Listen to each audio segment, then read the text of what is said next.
Anthony Morel, va-t-on aussi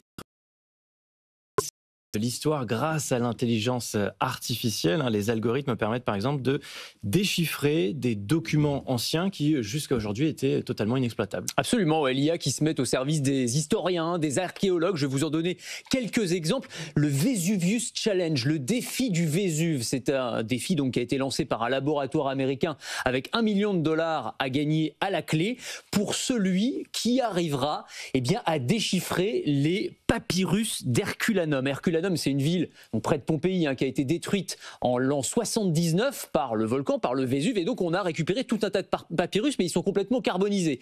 De fait que si on essaye de les ouvrir, ils vont s'effriter et ils vont se détruire.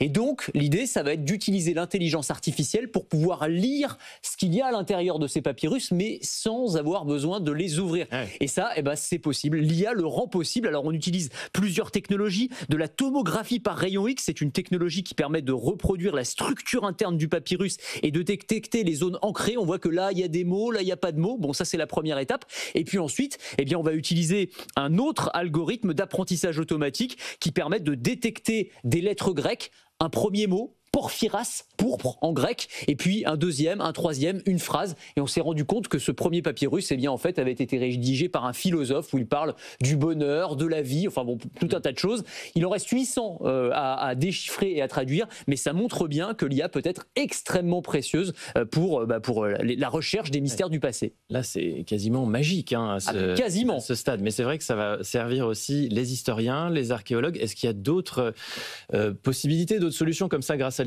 Tous les Indiana Jones en herbe, Indiana Jones, il y a IA dans IA. Bien sûr. Voilà. Donc c'est vrai que ça permet, par exemple, de déchiffrer et de traduire des langues oubliées. Notamment, l'une des plus vieilles langues du monde, c'est l'acadien, qui a été parlé et écrit en Mésopotamie. On est en 3000 ans avant Jésus-Christ. Ouais. Des chercheurs ont mis au point une sorte de Google Trad de l'Antiquité qui permet de passer de l'acadien, par exemple, à l'anglais de manière extrêmement simple et plein de langues antiques comme ça. Donc ça permet de gagner du temps, évidemment. L'IA permet aussi de recréer les sons du passé. Par exemple, la modélisation du larynx d'une momie qui va permettre de recréer la voix d'un pharaon. On va pouvoir aussi remodéliser l'acoustique d'un théâtre grec dont il ne reste que des ruines, et on va pouvoir savoir comment, quand il y avait une pièce qui était jouée, ce que ça donnait pour de vrai, si vous voulez. Ça, c'est intéressant aussi. Et puis, on peut aussi citer un projet qui s'appelle Repair, qui vise à recomposer des fresques de l'Antiquité romaine qui ont été détruites en des milliers de morceaux. Et donc, c'est un robot couplé avec de l'IA qui va reconstituer ce puzzle. Alors, des humains pourraient le faire. Simplement, c'est très fastidieux, ça prend beaucoup de temps, et donc là c'est une machine qui le fait de manière totalement automatisée. Eva, vous êtes bouche bée. Bah ouais, je trouve ça fou. Comment l'IA peut savoir quelle voix avait la momie?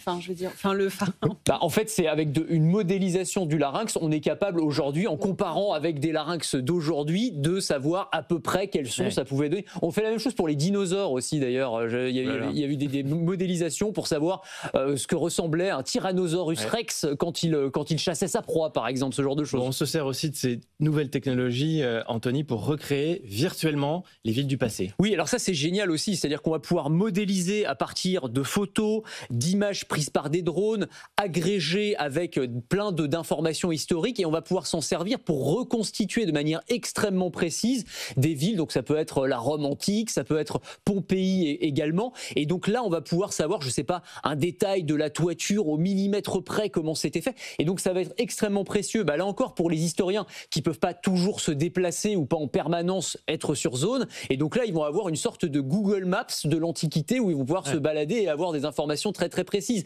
Donc quand on cumule tous ces éléments-là, on voit bien à quel point l'intelligence artificielle est là encore une révolution dans tous ces métiers qui touchent à l'histoire.